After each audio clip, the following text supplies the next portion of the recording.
La télésurveillance a vraiment comme premier objectif l'amélioration de la qualité du soin. Aujourd'hui, un des gros challenges de la médecine en règle générale, c'est de prodiguer le soin au bon moment pour le patient. La plupart du temps, en médecine, les traitements sont réalisés par la prise consécutive de rendez-vous de façon relativement standardisée et pas forcément personnalisée aux besoins du patient. La télésurveillance permet vraiment de resynchroniser la délivrance du soin avec le besoin de soin. En médecine dentaire, c'est tout à fait vrai. Par exemple, en parodontologie, il est très souvent très intéressant de pouvoir suivre quel est le comportement du patient, particulièrement en hygiène.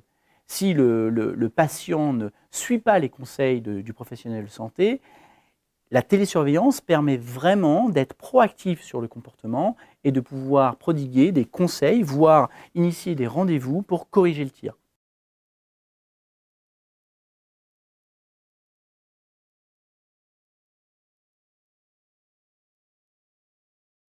L'utilisation d'appareils du quotidien comme le téléphone portable, finalement, démocratise la télésurveillance. La télésurveillance qui, avant, demandait des outillages spécifiques et souvent très coûteux, n'était pas accessible au grand nombre. Le téléphone portable est un outil qui est utilisé par l'ensemble de la population, que ce soit en France ou ailleurs, et donc permet d'améliorer le soin à grande échelle.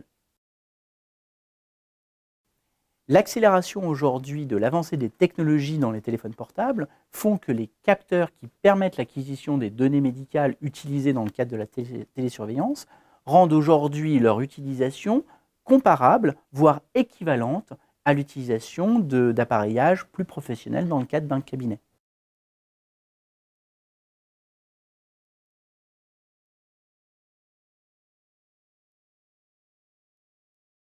L'intelligence artificielle est aujourd'hui une technologie très éprouvée, utilisée depuis de nombreuses années dans un grand nombre de domaines médicaux. Elle se voit maintenant appliquée à l'art dentaire depuis maintenant 5-6 ans à grande échelle.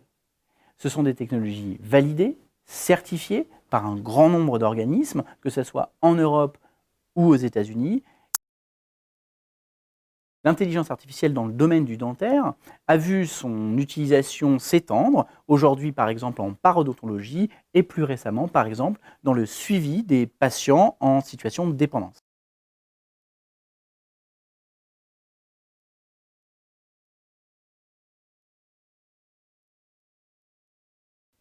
La première utilisation aujourd'hui dans le dentaire de la télésurveillance a été l'orthodontie.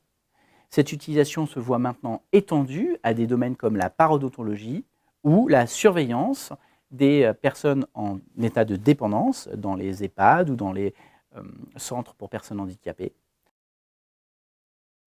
Cette télésurveillance va aussi être étendue dans le cadre d'un suivi dans les écoles, va être suivie dans le cadre des forces armées, dans toutes les situations où l'accès aux soins est rendu difficile pour simplement une présence physique. La télésurveillance va être un catalyseur d'accès aux soins.